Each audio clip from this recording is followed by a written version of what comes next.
Buenos días, bienvenidos a la conexión con la Fundación Valenciana de Estudios Avanzados en torno a la jornada Obesity. Les agradezco a todos ustedes la conexión que están haciendo y la colaboración prestada, y de forma muy especial a la doctora Carmen Pérez Rodrigo, presidenta de la Sociedad Española de Nutrición Comunitaria, profesora de Fisiología Médica del Departamento de Fisiología de la Universidad del País Vasco. Todos ustedes saben que la Fundación de Estudios Avanzados es una institución privada sin ánimo de lucro que entre sus objetivos tiene la organización de jornadas con amplio respaldo social y sobre temas de interés prioritario en estos momentos.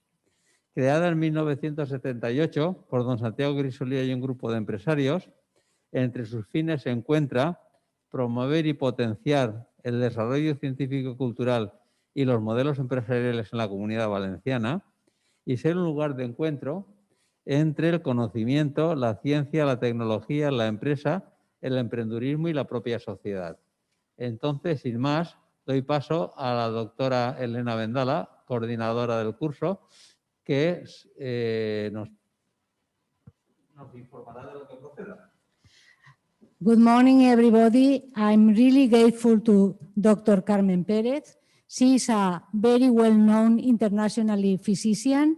She's an expertise in nutrition. As have been said, she is teaching physiology in the University of the Basque Country. But not only that, she has been elected president of a Spanish Society for Comunitary Nutrition, which is the way we have to eat when we are healthy. And being a woman in Spain that has been elected to be the president, she has to be extraordinarily good. I really appreciate she was coming and she was accepting to have this special speech. She has also been a member of the juries of the Premio Rey Jaime I in several occasions. And well, I think it's time for listen a very wise woman. Thank you very much. Your turn. So, good morning.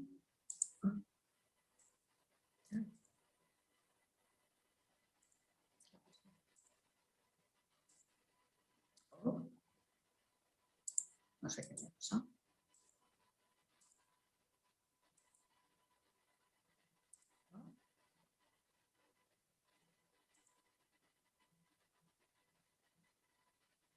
¿Qué me ha pasado?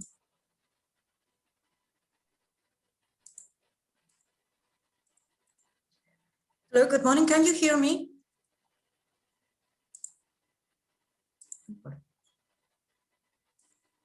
Can hear you, but we cannot see you. I don't know what has happened now. Something went wrong, and let's see. Okay, now it's okay. Okay. So good morning to everyone, and thank you for this opportunity to join you all for this session. Thanks, Dr. Vendala, and particularly Professor Santiago Grisolía. I'm honored and pleased to be here for this session with all of you. Thank you for the kind introduction from Dr. Quien. And I think the time that Dr. Vendala has chosen for that session, the organizers have decided to devote the minutes to come to talk about obesity. And obesity is certainly a timely issue right now because since the year 2000, the WHO recognized obesity as a disease, as not only as a risky condition, but as a disease in itself. The COVID pandemic that we are suffering for over a year right now has posed additional burden on obesity because it is well known that obesity adds risk on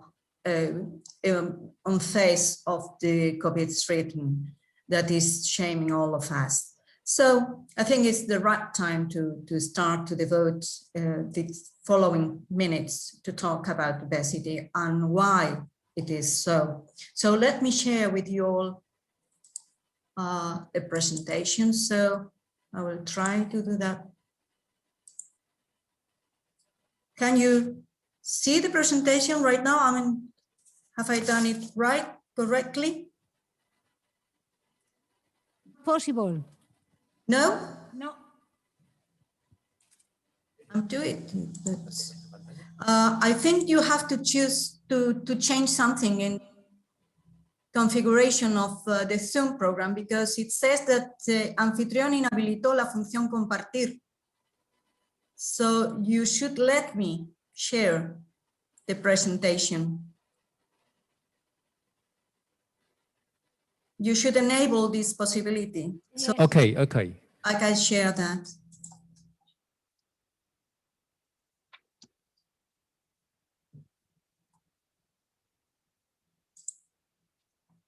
Okay. Right. So now you can see it. Yes? Am I hearing it okay? Yes. Yes, okay, thank you. Thank you. So let's start talking about obesity and what is exactly what we are talking about. And when we refer to obesity, we refer to an excess of adipose tissue on our body. And this excess of adiposity can be, is added under our skin and also around our organs. And the amount of fat which is on the abdominal cavity, which is around our organs, is the excess adiposity that adds on additional risk. So let's have a look into some facts and figures around obesity. Why do we say that it is such a problem? It is such a problem because it is well known from epidemiological and mechanistical studies that obesity is linked to higher risk of death and disease. And what has really started an alarm and over the last decades is really the rising, the increasing trends in numbers of people who are affected by overweight and obesity. In this slide, what we see is an analysis conducted and published in The Lancet in 2017, which analyzes millions of data from many countries around the world and standardize the way of looking at it so that these data, these figures could be compared across countries. And this data, it starts from the 1980s and even before the 1980s up to the latest, the most recent data. The figures shown here refer to children's and adolescents, and the different colors represents the numbers in the different regions in the world. So if we focus attention on the lower bands, the blue color bands, which represent Central and Eastern and Southern Western Europe. So this is our focus. We can see how both in girls in the left-right side and in boys in the right-hand side, it is the trends over the years shows an increase in the numbers of children and adolescents affected by obesity over the last 4 decades. But let me call your attention to what happens in the upper color bands, in the red color and orange color bands, and you can see how these trends increase over the last couple of decades. So in the last 20 years, how this increase has enormously increased the numbers of children and adolescents affected with obesity. And these score bands represent what is happening, what is going on in Africa and in Asian countries. So in the low-income countries, so obesity is really a problem all over the world. And in this map, we see it's from the same study, from the same investigators. We see how the prevalence is spread across the different countries. And in this occasion, the definition of how obesity has been defined is using WHO issued criteria, which stands for body mass index, which is the relationship between the body weight in kilos divided by the square of the height in meters. So when this value is departs over more than one standard deviation from the median, and this is a specific for age and gender, and you can very well understand why in children and adolescents it is so important that this definition is standardized and is compared to reference values, since it is the value of the body weight divided by the square of height, and children and adolescents are growing. So this means that their height is changing all over the time. So no single value can be useful to identify who are overweight and who are obese. So we need to compare this data to what is happening according to the change over the time on their head as they're growing. So we need to compare their measurements in one point in time to the reference standards to how well they should be growing. That's what the WHO definition does.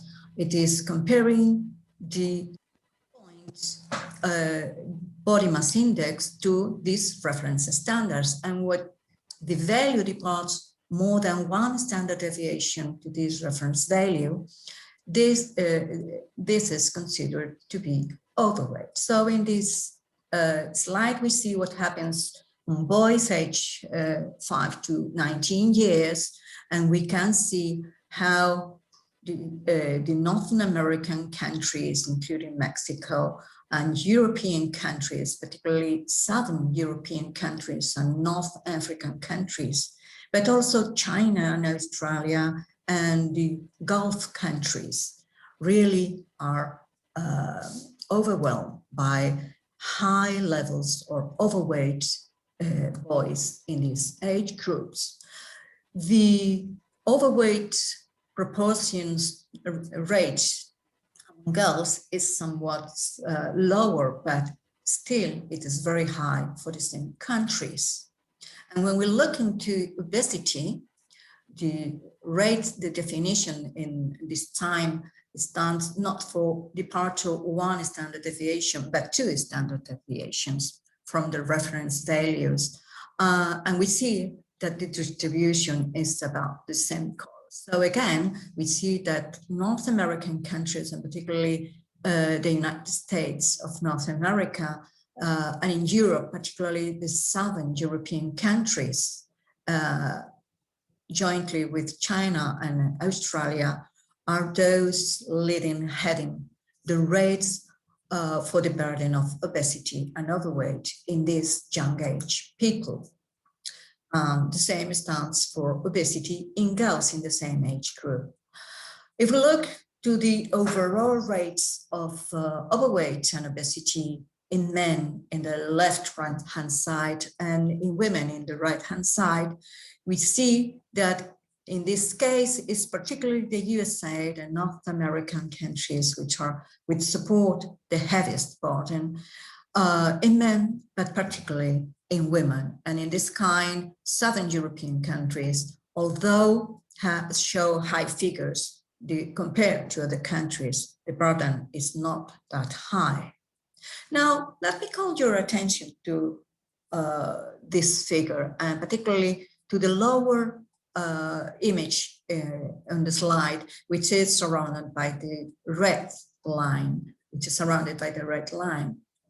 These results come from a recently published study, and in this study, the authors have analyzed a large cohort of children from birth up to 5 years of age, and they have followed these children considering the way they have been fed, where they received breastfeeding, and the levels of physical activity and some other environmental conditions, and also their body mass index. And if you look at the lower right image, the most to the right image in the lower part of the slide, and you can see what was the body mass index set score, which means comparing to the reference standards, and those who already were in the highest levels for compared to the standards when they were 18 months, that means 1 year and a half.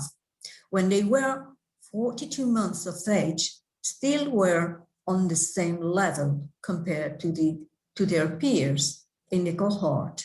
And when they reached the 60 months of age, that is 5 years of age, they keep track being on the high levels of body mass index.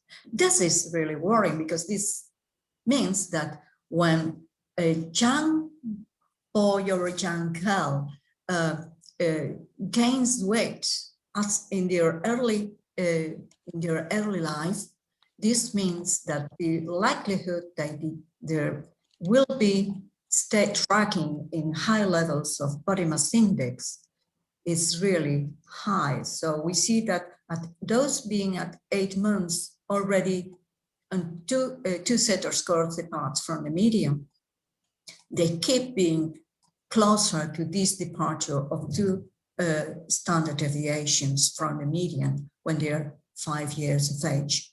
So there are not very many studies showing that, so that's the added value of this study. So let's have a look closer and let's see what are the most recent data, about obesity and overweight in Spain shows. This data comes from the EMP study. EMP study is a cross-sectional study conducted in a random representative sample of the Spanish population aged 3 years and older, and the data were measured in 2015, so that means 5 years ago from now. And the prevalence of overweight and obesity in this sample, if we'll consider people aged 25 years and over, if you look to the blue color lines, means represent the prevalence of overweight, in the dark blue for men and in the light blue for women. You can see how the prevalence rates for overweight in men and women grow from the 20 years age group continuously up to the age of 55 years. And then apparently the prevalence rates remain on around 40% in both genders. Apparently this could induce some bias in thinking, okay, this is not a problem from 15 years of age and beyond. But let's have a look to the orange and red color lines, which represents the prevalence of overweight and obesity. If we look at the younger age group, the prevalent rates of obesity are lower compared to the overweight rates for the same age group.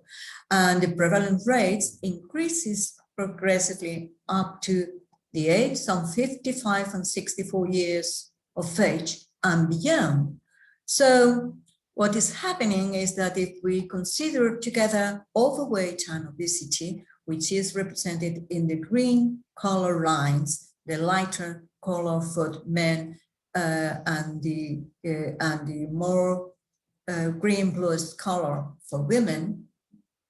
And we see how the overweight plus obesity rates increases continuously as age advances. So this means that the prevalence of overweight and obesity affects from 55 years and over to more than 70%, nearly 80% of men and 75% of women. And that is that that many people is affected by obesity. Even 3 in every 4 people is affected by an overweight or obesity in this country.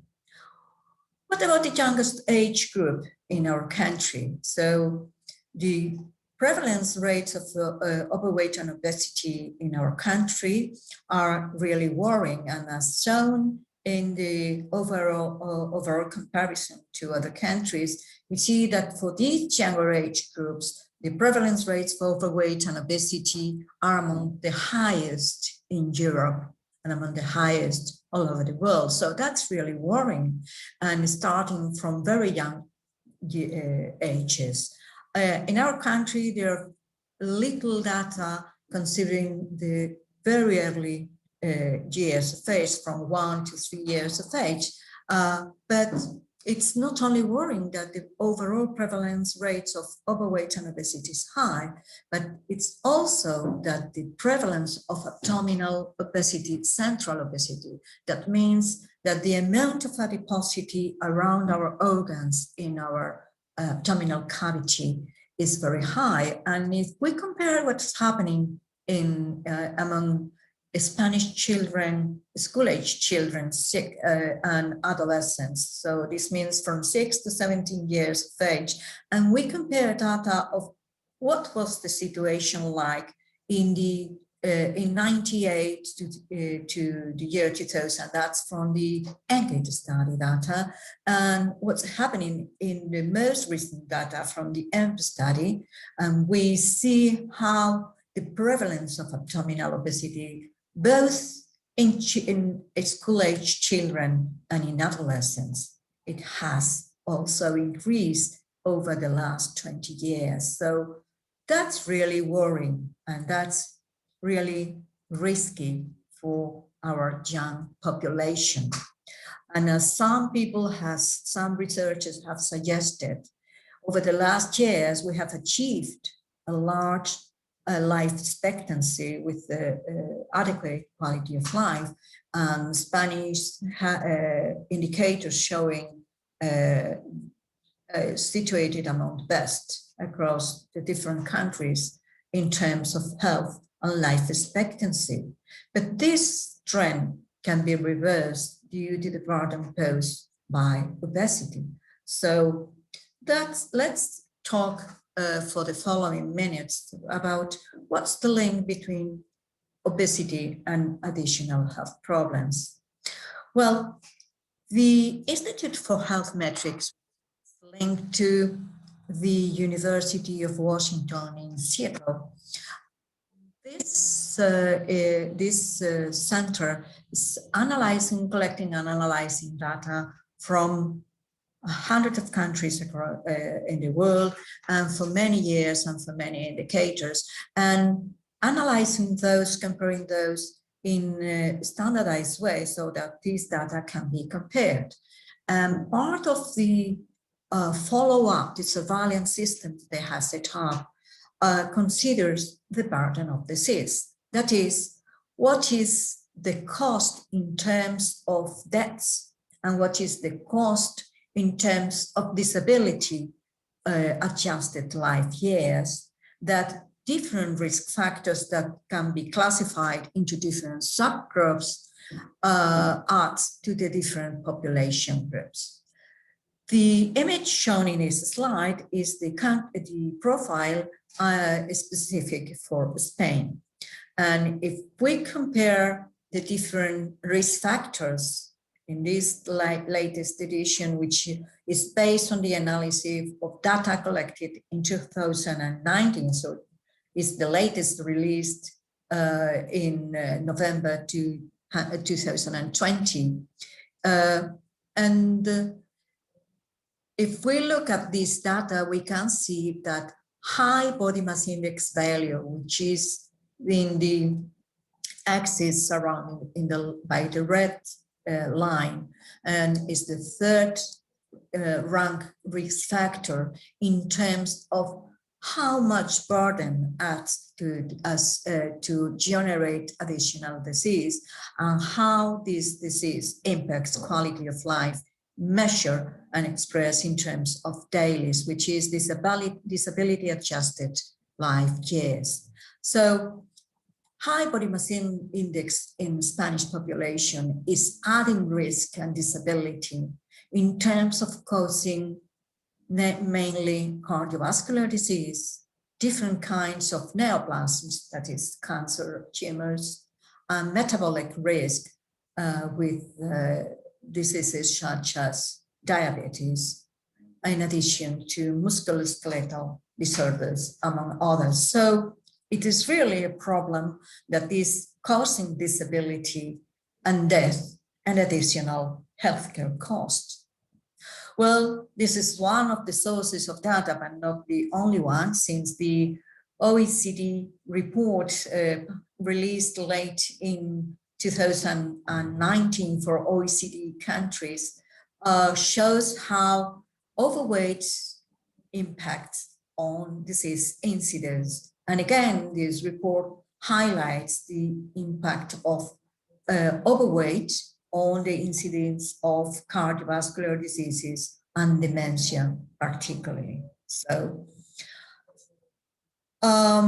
it is in terms of additional burden of disease, in terms of disability adjusted life years, years lost and years lived with disability. And what we see in the left-hand side image is that this burden spreads across the lifetime, that is particularly from 45 years of age over, and particularly in between 45 and 75 years of age, when this increased burden of disability adds risk, and this risk is added mainly attributed to high body mass index value. So this means that people is living very old right now, but these latest years of life are often in poor quality of life, because many people has been affected by a heart attack,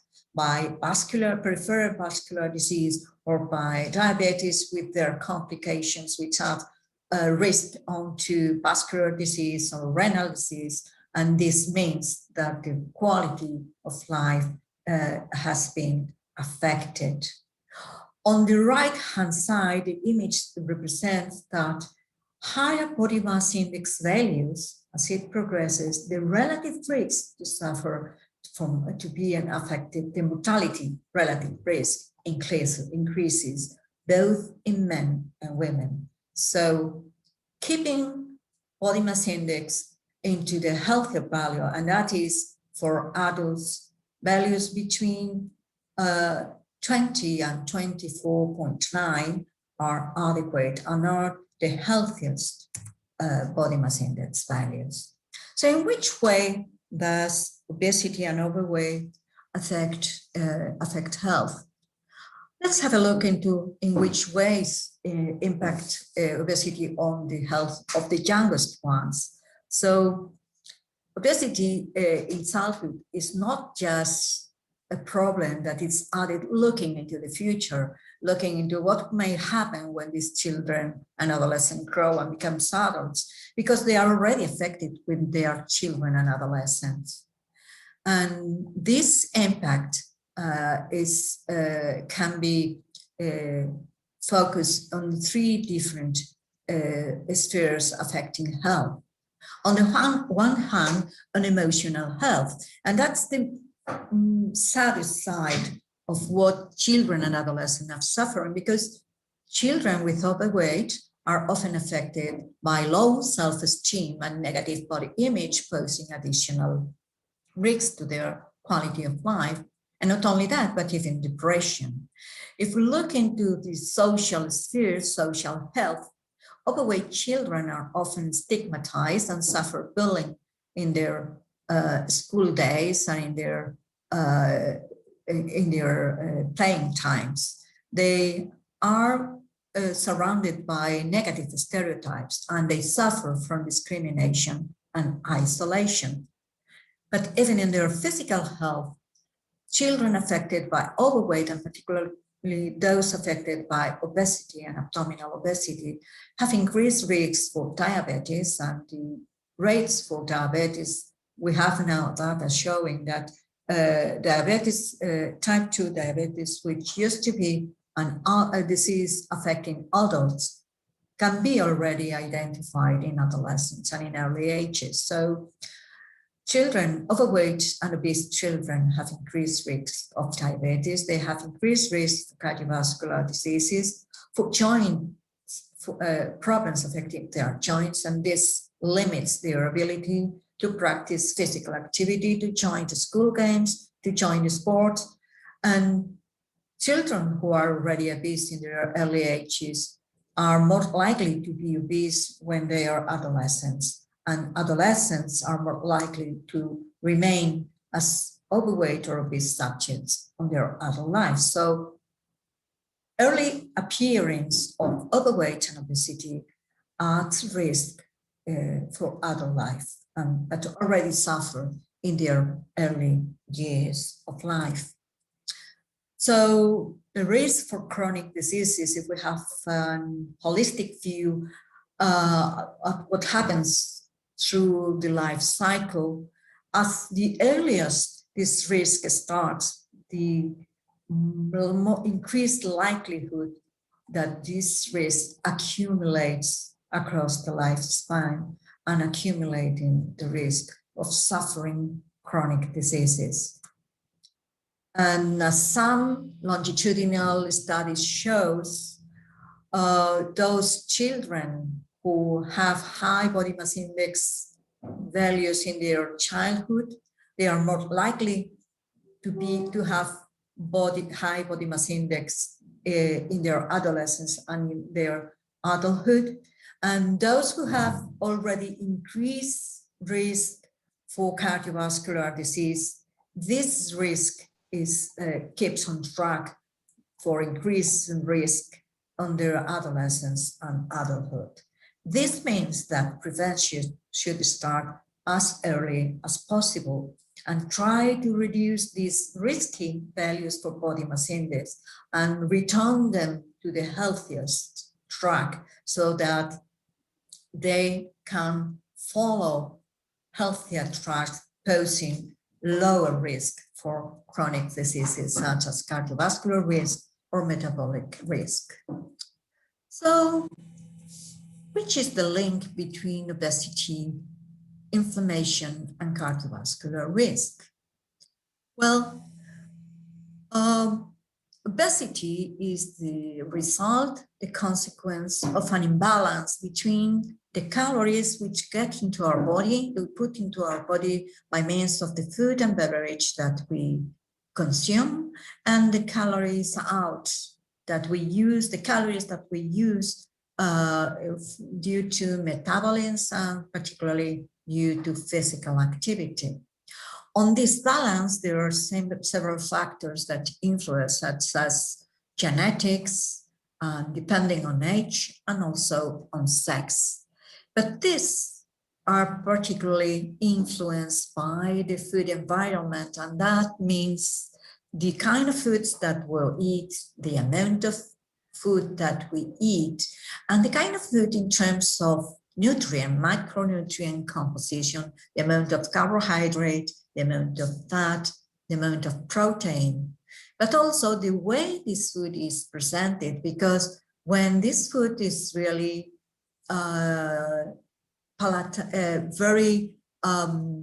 we enjoy eating it, and it is the eating of that foods really engages us in wishing to have more of that kind of food. This is more likely that we will consume higher amounts and more than would be desirable and adequate to keep our body weight on track. So when these kinds of foods are easily available and accessible during the day in the different premises where we live, and that means our homes, but it also means the university where we are studying, or schools, or the place where we go out for leisure or for practicing a sport. The more available these kind of palatable foods are, the more likely it is that we can consume higher amounts of those foods. And this is particularly so when foods that could help us to keep our body weight on track, such as fruits and vegetables, or healthier options with lower calorie content, are not as on hand on these different occasions. Additional triggers for causing an imbalance are related with other behaviors, such as how much and how well we sleep. And in our current society, it often happens that we sleep less than we should, and the quality of the sleep is not as good as desirable, because we organize our lives in a way that we are stressed over the day. We devote a lot of time to screen activities, and particularly for the youngest ones, part of these screen activities are related to gaming, and this increases stress and attention. And if children use this kind of screen activities just before they are going to sleep, or even while they are in bed, using their tablets and mobile phones, this means that they will try to sleep when they are really very excited, because they have just been playing and competing. So it's difficult to get to sleep when you are really very excited. So the changes in lifestyles are contributing to adopt behaviors that are not leading to and are not helping us to keep healthy on our healthy track for body weight. In addition, some environmental factors, such as the temperature, the climate where we live in. We use heaters in our homes when it's cold, and so we don't need to generate so much energy within our bodies to keep our temperature in the safe levels. So this means that we are consuming less energy to those tasks. And in addition, some endocrine disruptors, such as those derived from contaminants that we are exposed to, pose additional risk and more likely that we can have an imbalance in our body weight. And in addition, some socioeconomical and external factors that also have been so to increase inequalities in terms of body weight and metabolic health, in terms that those who are in more deprived situations, those less educated people, those who are in poorer situations and less well off, are more likely to be overweight and obese. And not only that, but also when we look into eating behaviors, those in less educated and living in poor areas in cities are also more likely to consume more processed foods, more ultra-processed foods, which are rich, high content in fats, in sugars, and provide more energy to their daily intake than those well off, who are those who consume more frequently and higher amounts and more adequate amounts of, for instance, fruits, vegetables, or whole grains. So in terms of diet, there are inequalities in considering socioeconomical aspects, but not only diet, Also physical activity, there are differences in physical activity. So for instance, if we look at into children and adolescents, those in families, higher educated parents are more likely to be engaged in practicing school sports or to practice out of the school sports, leisure sports, compared to children living in poor districts in cities. So there's an imbalance in terms of the amount of energy that we are putting into our bodies and how we are using it. Let's look into why we say that obesity is a state of low inflammation and how those influence the risk for increased cardiovascular disease. The amount of food that we eat, there's an equilibrium, a balanced and homeostatic control within our brain, particularly in the hypothalamus and the hindbrain are involved in this regulation.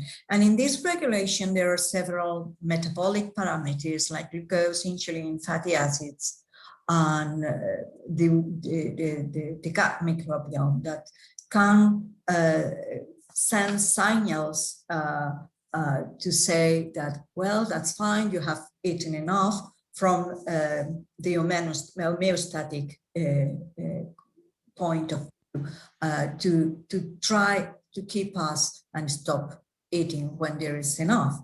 But this signaling can be imbalanced in obesity. Part of this signaling comes from substances such as the levels of glucose that is generated by the food we eat. And as glucose levels increase, the signaling says that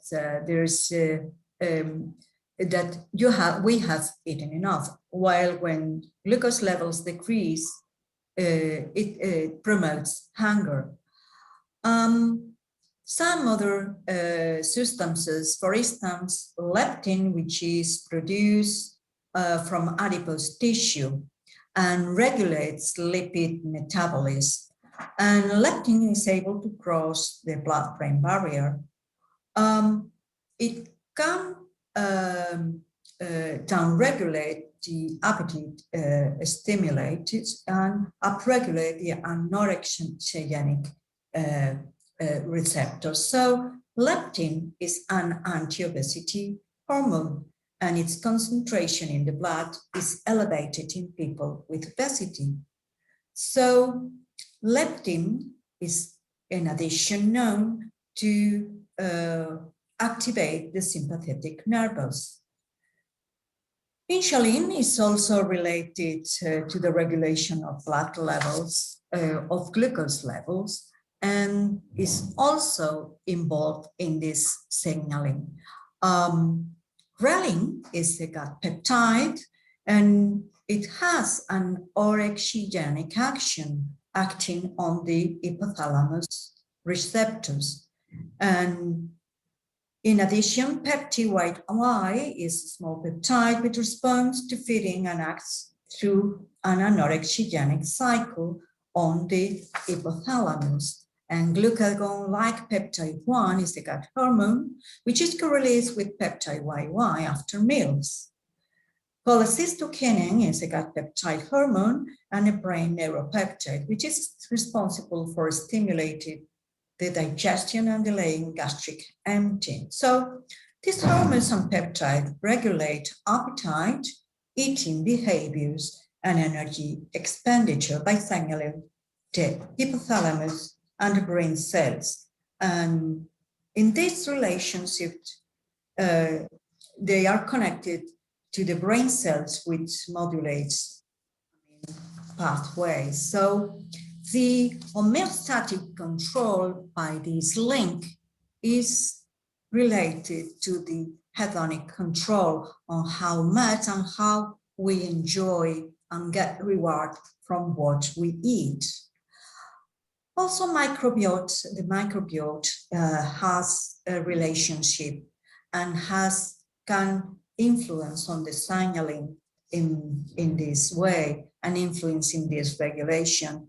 And there is evidence that obese people, the microbiota in obese people changes. So there a predominance of Firmicutes phylum in obese people, and this which contain lipopolysaccharide, and this lipopolysaccharide can activate receptors that elicit a pro-inflammatory pathway that's increasing circulate lipopolysaccharide levels in obese individuals will be predominantly due to the increased proportion of Firmicutes phylum. In addition, we have to consider that the adipose tissue produces adiponectin, which is a peptide produced in this adipose tissue and is expressed at high levels in lean people, but the amount of adiponectin is decreased in obesity, and is thus this limits the ability to inhibit inflammation processes in obese people. So obesity and the changes that happen really drive to a lower level of inflammation, where the decrease in adiponectin secretion is added to the secretion of the increased secretion of pro-inflammatory cytokines like interleukins, interleukin 1B or 18. So this pro-inflammatory states is that may affect the endothelial functioning and also may affect the renin-angiotensin aldosterone system, and jointly to the increased sympathetic nervous system activity is related to increased risk for hypertension. These pro-inflammatory cytokines also, in addition, pose additional risk for the metabolic syndrome, and this can be mediated by the infiltration of this increased adipose tissue by macrophages that are able to produce these pro-inflammatory cytokines. So this would be the pathway and the link between the increased adipose tissue with lower adipokine secretion and increased pro-inflammatory cytokine secretion that links the adiposity, the increased adipose deposits with inflammation, obesity, inflammation, additional cardiovascular risk and metabolic risk. So we have already mentioned some of the causes and associated factors related to obesity, and let's have a quick look at how they are related. Well, this is a really complex image which represents a concept map of how the different identified factors related to obesity are organized in individuals and communities.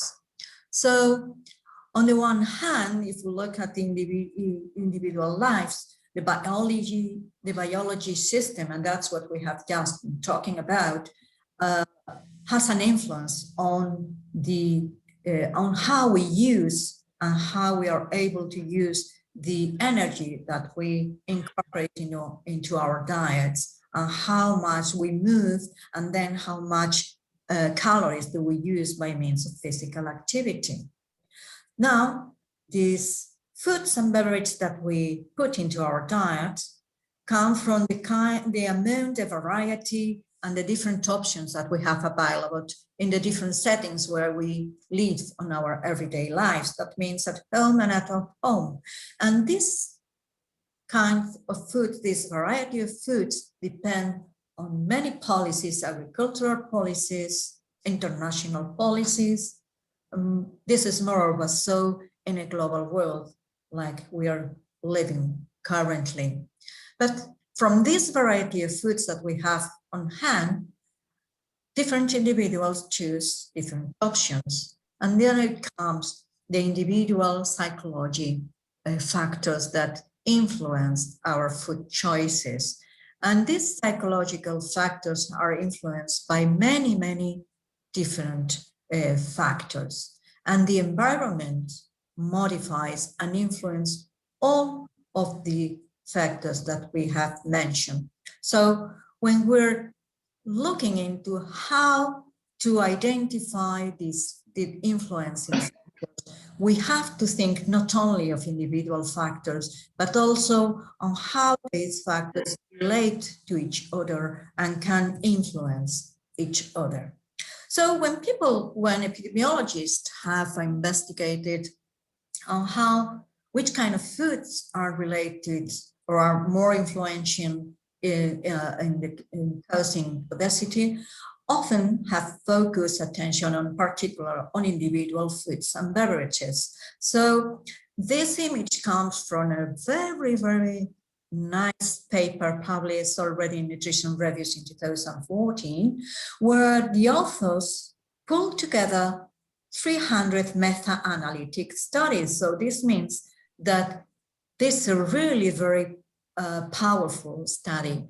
And they compare the foods that have a protective effect, that's the green line, a neutral effect, that's the yellowish dotted line, and a deleterious effect is the red dotted line, compared on the risk of obesity, of causing obesity, depending on the amount of frequency of consumption. So it seems clear that there is a consistent evidence that diets with a high content of fruits, vegetables, or both, nuts and seeds, and some herbal teas are protective for obesity, while those diets with a high content of sweets, and particularly sweet beverages, added risk to suffer obesity. Now, most studies have looked into the problem in that way, but what happens is that individuals do not consume isolated foods and beverages, but usually we tend to eat in a certain way. More recently, attention has been focused on dietary patterns rather than on single food items. And one of the where more research has been devoted to is the so-called Mediterranean diet, which is,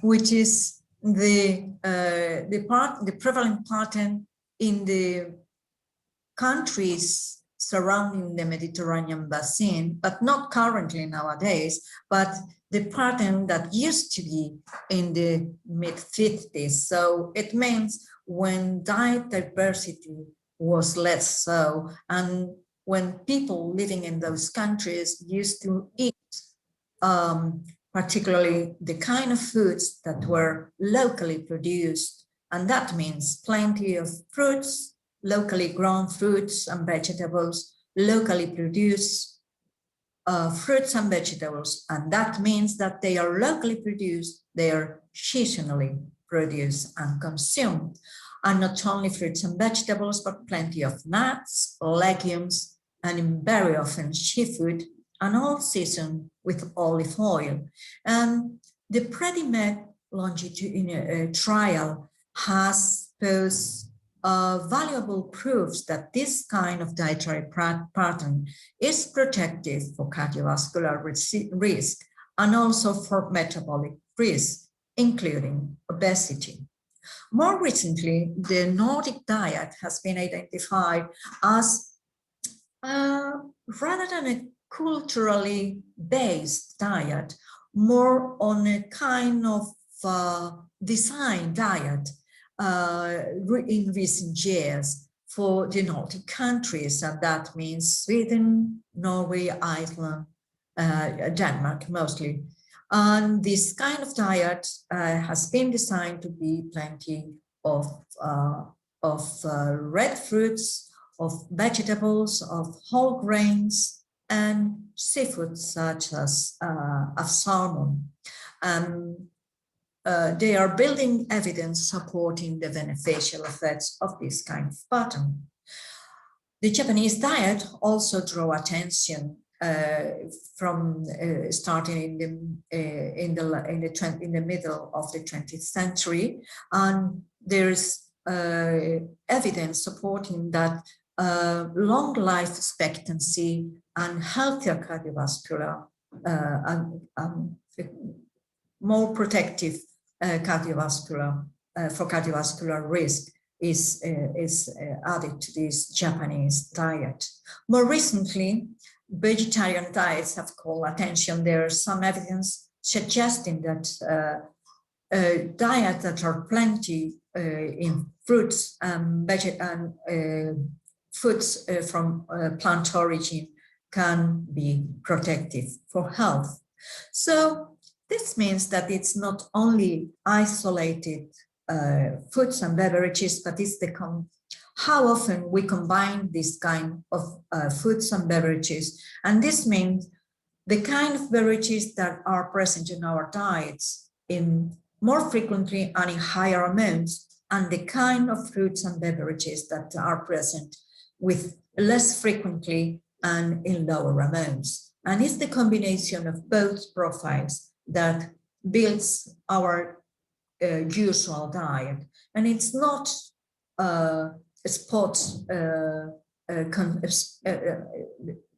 foods consumed at a point in time, which is important, but what we usually do over time. So let me share with you an analysis into looking into dietary patterns, not only from a predefined definition. And that means when we talk about Mediterranean diet, there's certain criteria that such a diet should meet so that it matches the usual diet in the mid-50s in the countries around the Mediterranean Sea. But when we do an analysis considering what people usually eat, and then conduct a post hoc analysis without any pre-established criteria and try to see how these consumption items try to arrange and organize in patterns that are not visible at simple sight.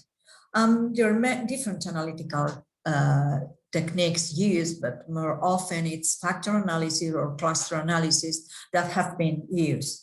This data comes from and it's a study, a cross-sectional study conducted in 2013, where the data collected, and it's on a random population sample of the Spanish population. So based on 3 24-hour reports, so people were asked to report on what they eat for 3 different days, not continuous days, but in different weeks and different weekdays. And what we could see is that apparently, and if we look into the green line on the left-hand side image, we can see that people who used to consume higher amounts of olive oil also consume higher amounts of vegetables. They used to consume lower amounts of cakes and pastries, and they used to consume higher amounts of fish. And this was not previously defined, but it happened that people who usually eat those their foods in that pattern. A different pattern, so that we label as the Mediterranean pattern, because they used to consume high amounts of olive oil, vegetables, water, fruit, yogurt, fish, and also cheese, but lower amounts of meat and sweets and sweet beverages. While the so-called label snacky pattern gather people who usually used to consume higher amounts of snacks, of alcoholic beverages, of processed meats, of breads, of juices, of pre-cooked foods. So it seems that people tend to be more likely to combine different kinds of foods on a usual way. So what is interesting is not only to look if it is the consumption of vegetables which is linked to obesity, or it is rather that people who eat higher amounts of vegetables is also the people who usually eat lower amounts of sweet beverages or pastry or chocolate. So it is this combination on a usual basis what really influences on energy balance. And not only that, when we look at how these patterns combine with other lifestyles like sedentary time, sleeping time, or physical activity, we also were able to identify that people tend to combine not only their dietary pattern, but also lifestyle patterns. So it is the whole picture on how we combine the different behaviors, which is adding risk or adding protective effect in relation to health and disease. Just a reminder that what we eat also influences of the quality of the microbiota, and as already mentioned, this microbiota can send signalings to our central nervous system and influence satiety and hunger and energy balance from the energy homeostatic homeostasis. And the composition of this microbiota is influenced by the kind of diet that we eat. So it has been seen that when diets are rich in animal protein and processed meats, and diets which are rich in saturated fats, in refined grains, high sugar content or high alcohol content, the microbiota phylum are linked to adding higher health, more risk to health, while diets which are rich in fruits and vegetables, in whole grains rich in fiber, and which are rich also in monounsaturated fatty acids and omega-3 fatty acids, then the microbiota profile has a metabolic effect which is adding to have a healthier risk profile. So it is the overall profile on the kind of usual diet, on the kind of lifestyles in terms of movement, in terms of sedentary time, and this is influenced by the food environment where we live, the kind of food options that we are able to choose, the options that we have to organize our time around how we organize the time devoted to shop our food, to prepare our food, to eat our food, and to share the food we eat with others.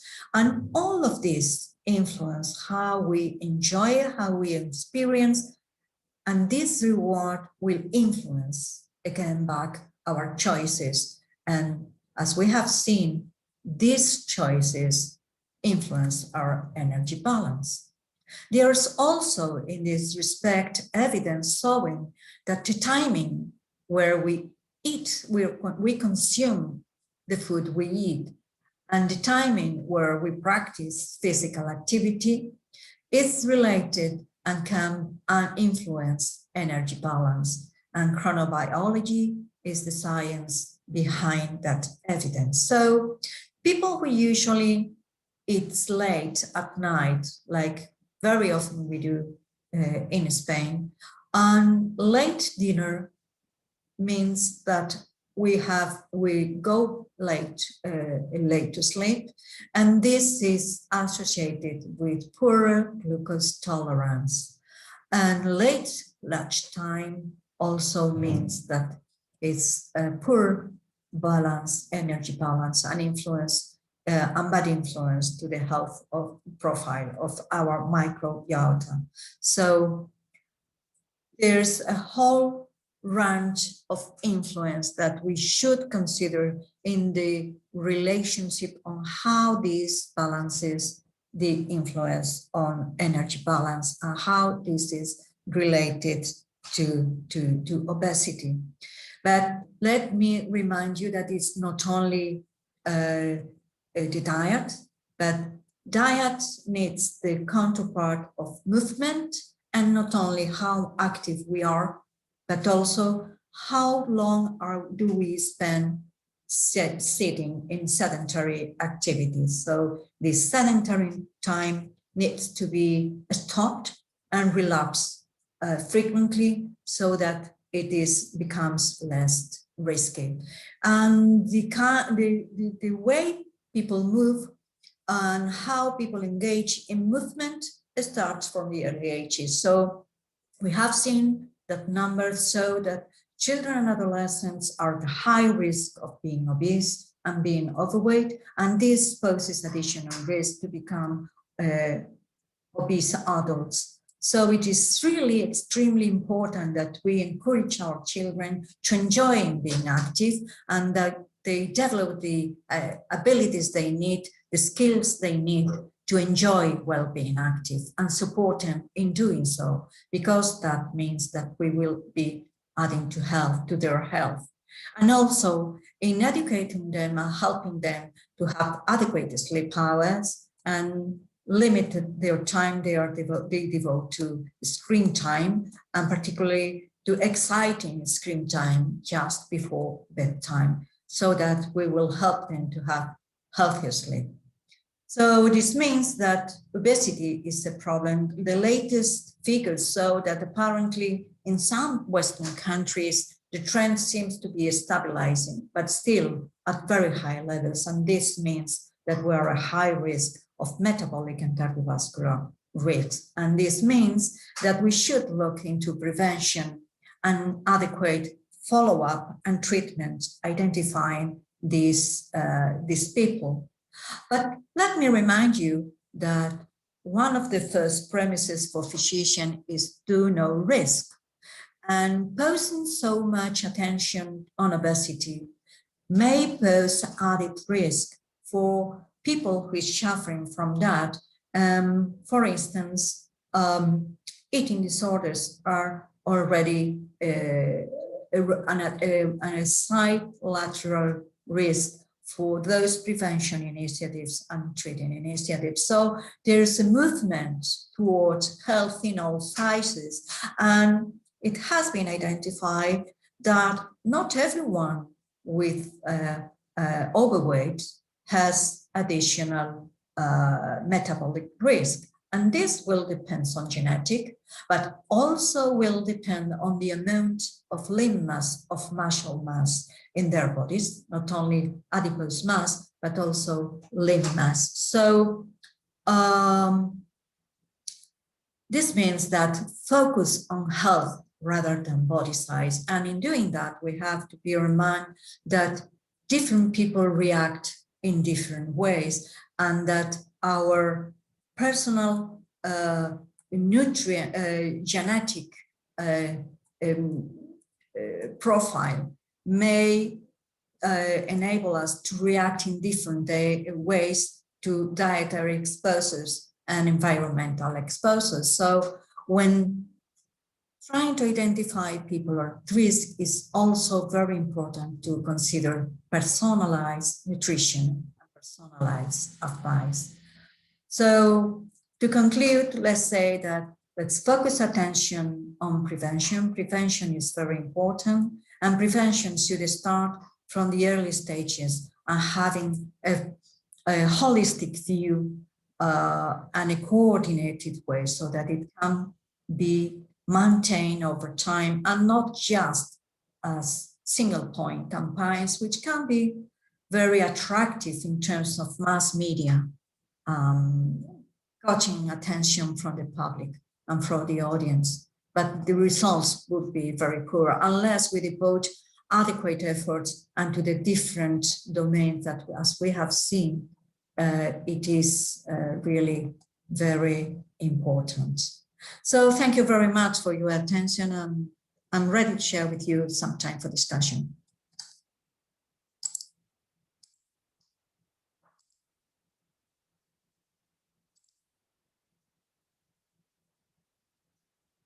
So I see that there are several questions. I will try to get through them. Is it better to eat a little but for many hours or a lot for a specific time? Well, that's a good question. Some of the debate goes now, and it's a fashionable diet, that's interval fasting. There's some evidence, but controversial evidence, that the time and even there are different approaches to interval fasting.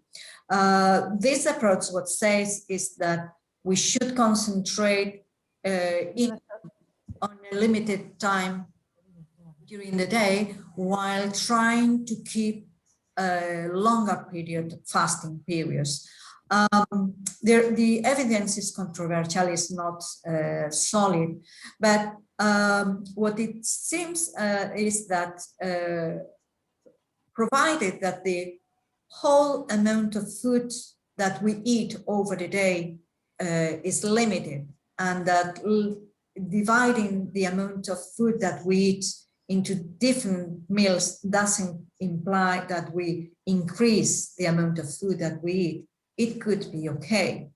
The problem comes that when putting this recommendation into practice in everyday life, and very often when we try to eat several or more than 4 or 5 occasions, it means very often snacking, and the kind of snacks that we have on hand are not the most healthy snacks. They are not fruits and vegetables, but they are often snacks which are plenty of sugar or fat, and they're contributing to limit the amount of healthier options in our diets.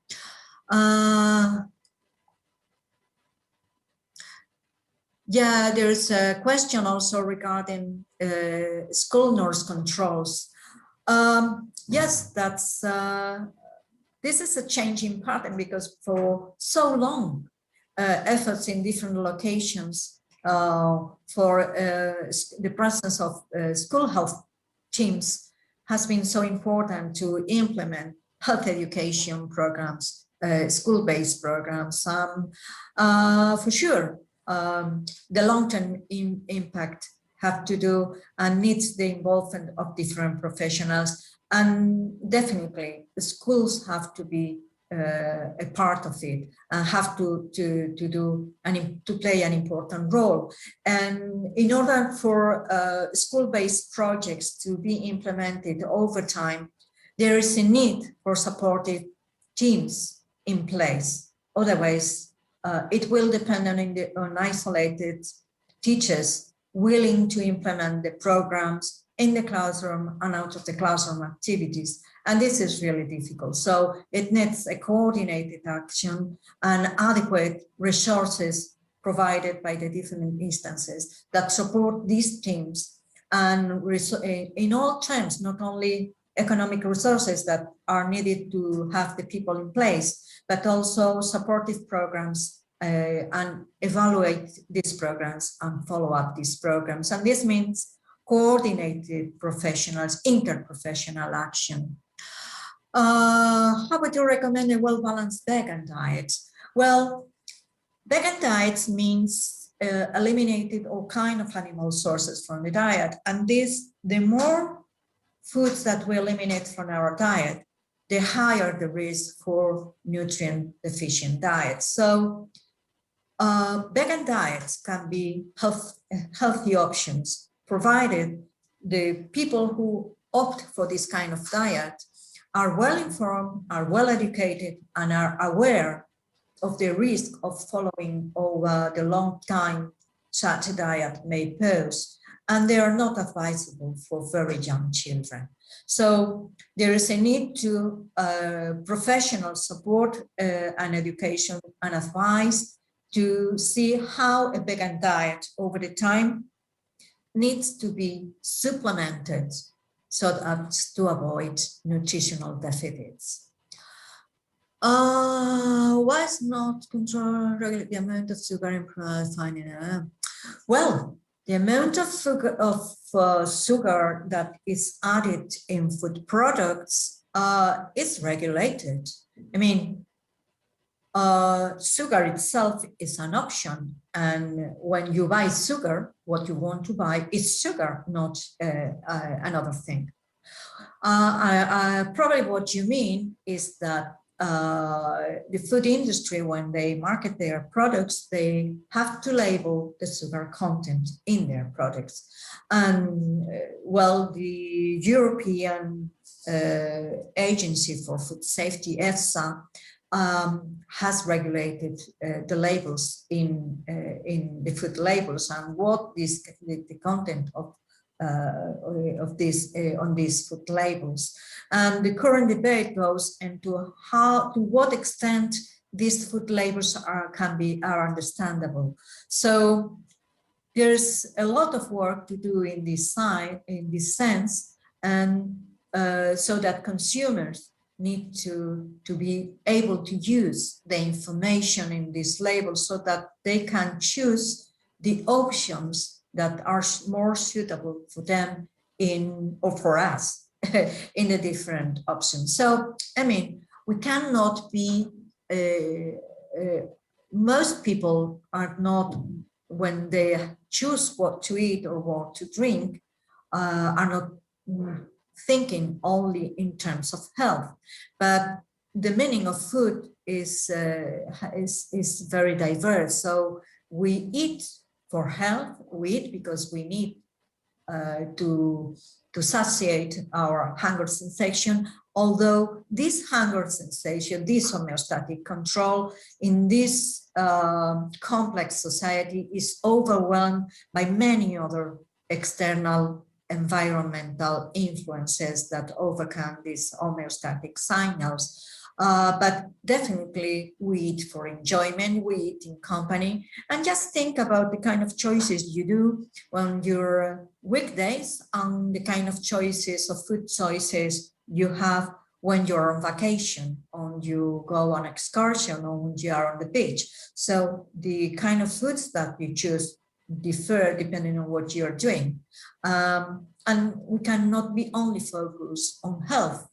Health has to be in our minds when doing food choices, but we have to feel comfortable ourselves. We have to feel, we have to keep an emotional balance, and that we can keep this on the long term and not just on a sport time. So we have to find that balance between feeling comfortable with the kind of choices that we make on a regular basis,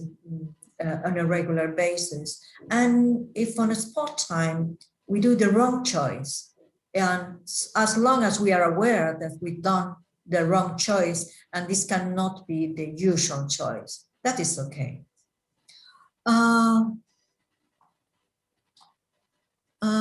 Again, to the related to this, the cultural,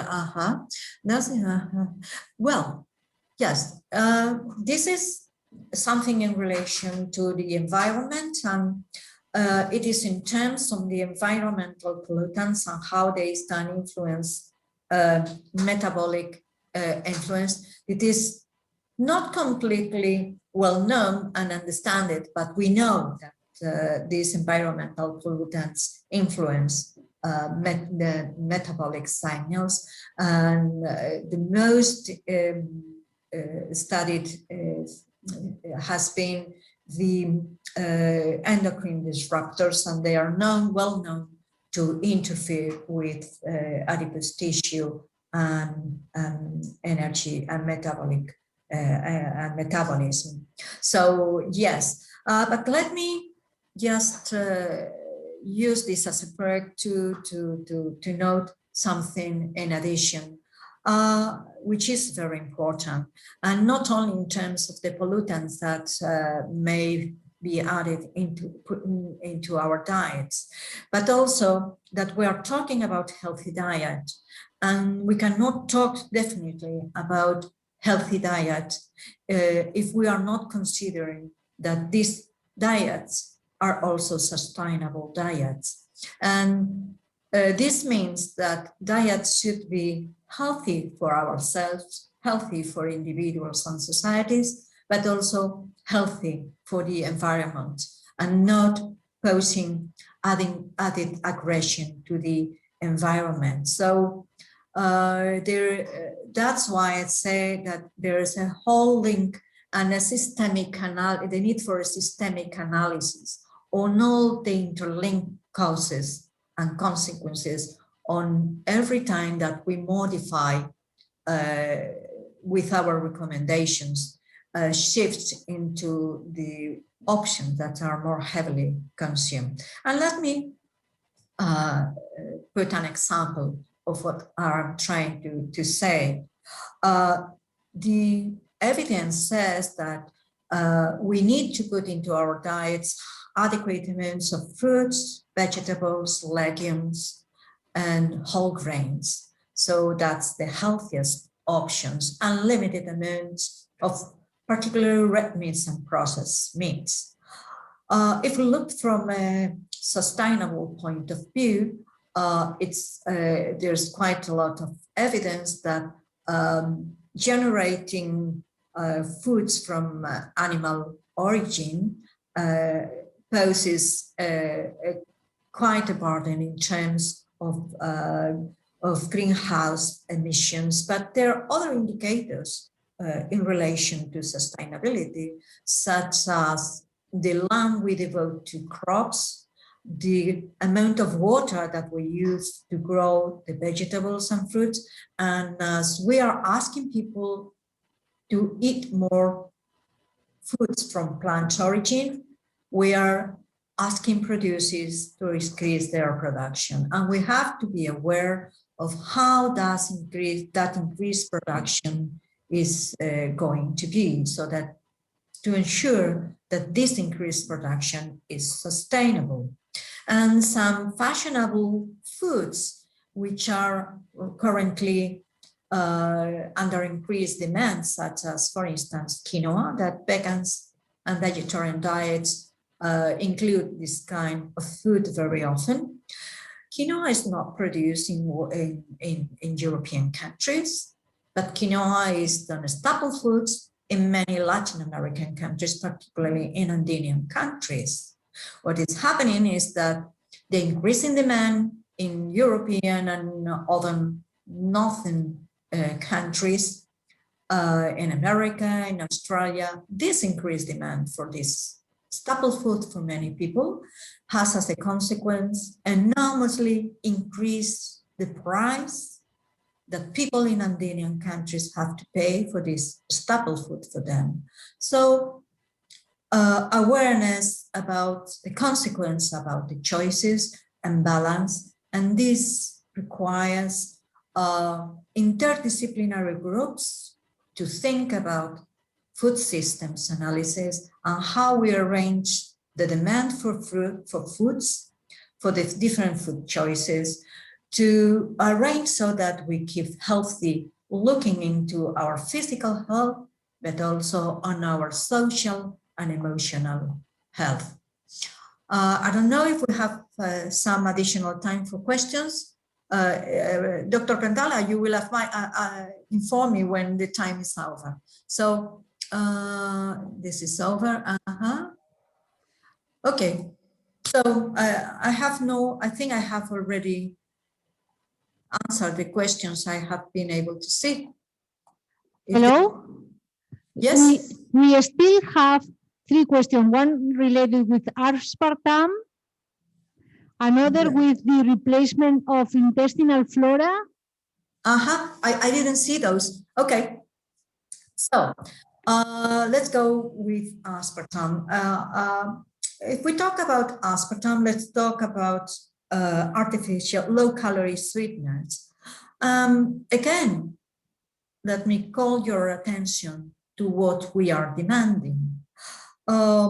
As we are asking the food industry to put lower amounts of sugar in the foods they produce, and sugar is not only used in the food industry to add sugar flavor, sugar taste to the foods they are produced, but sugar is very important to confer texture to the food as is it processed and as a preservant. And many of you will have the experience of having to prepare jam at home, marmalade at home, and unless you add adequate amounts of sugar to the fruit as you prepare the marmalade, it will be spoiled because sugar is used as a preservant to food. So the amount of sugar added to food has different functions. So as we are asking and demanding manufacturers to reduce the amount of sugar they add to food, they have to replace this ingredient by different ingredients, like for instance, low-calorie sweeteners. And low-calorie sweeteners provide sweet taste, but just sweet taste. So the texture and the preservation of food has to be achieved by other means. And in addition, when we add a low-calorie sweetener, there's not a huge amount which is needed, and there are many different kinds of sweeteners has been explored. And this is so because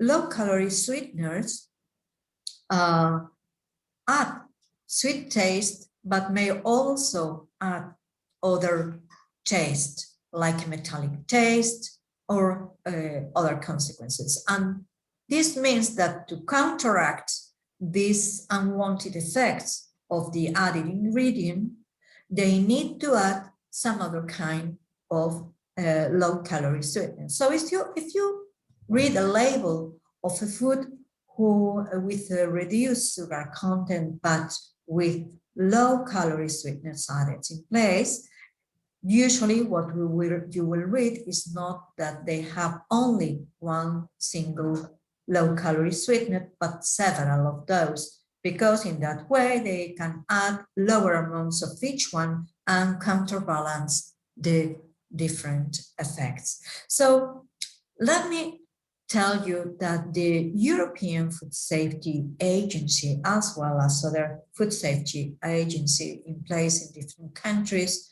are really concerned about food safety and about the health of consumers. So before an ingredient is allowed to be used by manufacturers, there's close surveillance on the health effects, the side effects, and the other impacts the use of such an ingredients may have, the risk the use of these ingredients may pose to this health of consumers. So, and this is not only in the approval moment, but this is also follow-up over the years.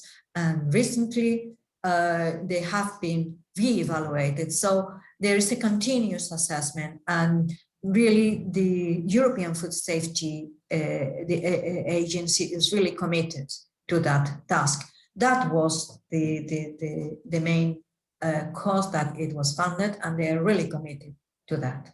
Having said that, the use of some of these has been related in some pieces of research to some to potential disturbances, and they are follow-up. So what I would advise, as I previously mentioned, is that we have to be aware of what we do on an everyday basis. So we know that we have to use limited amounts of sugar on our diets, because when sugar intake exceeds 10% of the calories in our diet, the risk it adds increases. So on a regular basis, we should to keep close to this limit. And this means that we have to limit the amount of sugar intake. And this can come from the consumption of foods and beverages with a high sugar content, such as candy, marmalades, pastry, sweet sodas and juices, which or other products that like desserts and dairy products with sugar added on them. How to achieve that? Just to try to choose the option with no sugar added to them. And this means that on a regular basis, it's better to choose water to drink than other beverages we have a high sugar content. And if we choose to drink a beverage which is sweet and have sugar added onto it, and we do that with a low frequency, and that means once per week, for example, if we choose that one time that we eat that a regular sugar content drink, it wouldn't pose such an additional risk unless we have other problem that contravenes that. But on a regular basis, if we do it just on a random occasion, it can be the regular option. And the same applies, for instance, for yogurt consumption with flavor or different things added to that. The best option is the plain option. That's the natural flavor option with no sugar added. And then we can have this yogurt. And if we want to put fresh fruit on that, that would be the best option. If we choose to have the sweet dessert on a weekend day, we can have the whole sugar content. And then on that weekend day, we can also be more physically active. So, I mean, we have to balance the physical health, the emotional health, and the social health.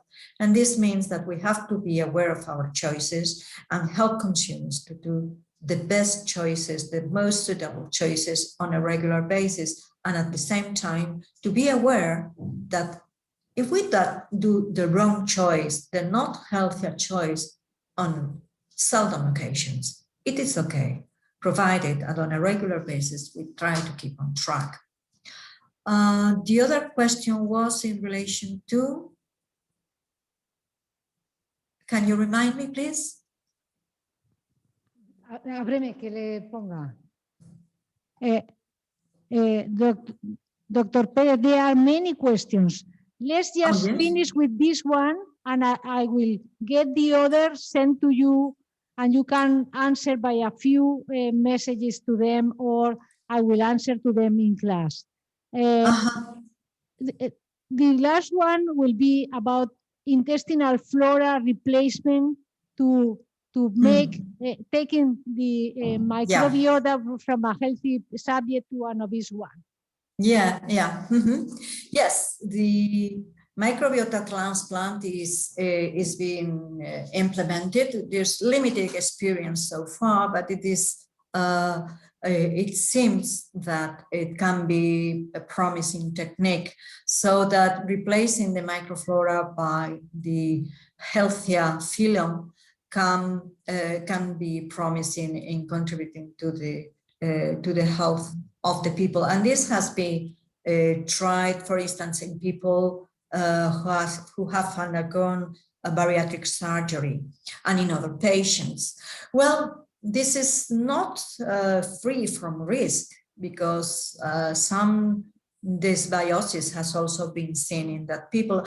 And a paper recently published has shown that obese people that lose weight, their microflora changes to the healthier pattern. But even though they keep on the lower body weight and they don't gain weight again, over the time, their microflora has been seen to change again to the previous profile. So there's a lot of research to be conducted on that area still, so as to be very clear and definite. We don't have the definite answer. This is being investigated and apparently it's promising, but there's not a definite answer. Okay, let me ask you the last question.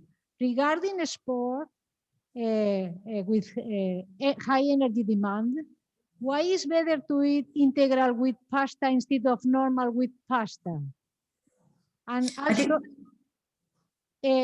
one of the students asked if it's better to eat integral pasta than normal pasta, and if this is okay to eat in the morning or after the match. Yeah, you mean in sport practicing? Okay, yeah. The difference between whole grain pasta and regular pasta is that the whole grain pasta adds fiber to it. So this means that the glycemic index is lower in whole grain because it's got higher fiber content. Not only is the whole grain pasta, also how much do you boil the pasta. So al dente, the glycemic index in al dente boiled pasta is lower than when we eat the pasta overcooked. So both things are important. And so when the low glycemic index, this means that the glucose uptake will last longer. So in this sense, it can be useful after the match, but well, as those involved in competing, practicing competing sports, the advice should be tailored specifically to the performance they want to achieve and whether they are in competition and whether they are training sessions. So this would require personalized advice. Well, I think it's time to acknowledge your presence and all the questions. I will take all the questions and I will send to you, if you don't mind to answer them. I will send the answer in the next seminar. And thank you for your presence. And now Dr. Guillem is going to close the session. Thank you, everybody, to be here. Thank you, Doloyo. I'm very pleased to have shared this session, Doloyo. And thank you for all the questions that I will be glad to answer. Bueno, muchas gracias por toda la información vertida y el diálogo constante que ha habido y además enriquecedor. Yo quiero aclarar que desde la Fundación Valenciana de Estudios Avanzados y desde la Fundación Premio Regime I, el tema de la alimentación saludable, el tema de los modelos alimentarios y sobre todo la apuesta que hemos hecho desde 1980 por la paradoja francesa, después por la alimentación mediterránea, dieta mediterránea y sobre todo por los productos de calidad que hay en cada región que marcan un modelo alimentario propio. Ha sido muy interesante lo que hemos oído y también deciros una cosa, que no estáis solos, que nosotros desde esta institución siempre hemos apostado claramente y desde mi punto de vista como doctor ingeniero agrónomo especialista en temas alimentarios, en defender una agricultura sostenible, una alimentación saludable y un consumo alimentario propio en los cuales los productos de proximidad o los productos específicos de la región marquen la impronta de la alimentación en ese, sobre todo teniendo en cuenta que nosotros estamos en el Mediterráneo más eficiente en cuanto a producción de fruta fresca y verduras frescas que podemos exportar al mundo. Muchas gracias por vuestra colaboración y a vuestra disposición. Gracias. Gracias, profesora. Thank you, Dr. Pérez. Bye-bye. Bye.